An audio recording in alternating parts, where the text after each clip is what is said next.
Hello everybody, welcome back to another video. In this one we will be talking about how to reset Binance Passkey. So how to reset your Binance account password. So you can reset your account password by from the Binance website or app. Please note that um, for security reasons, withdrawals, P2P selling and payment services will be disabled for 24 hours after resetting your password. Go to Binance.com and click on login, and then if you're using an app, head over to sign up or login, and then enter your Binance account email or phone number.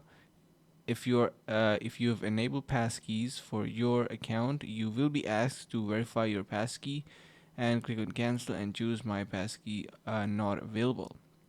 So that's the option that you need to select in order to reset Binance Passkey, and then click on forgot password, and then you read the notes carefully before you continue. Please note that for security reasons, so everything will be disabled for 24 hours on your account, and complete the required security verifications. And yeah, so the point to be noted here is that if you do not have access to the passkeys, click on my passkeys are not available to verify with your other two-factor authentication devices.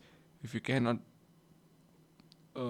access any of your two-factor authentication devices, please follow the step-by-step guide on how to reset two-factor authentication. I cannot access my Binance account, and enter a new password, and then your password has been reset. And yeah, so that's a pretty simple process, and thank you so much for watching.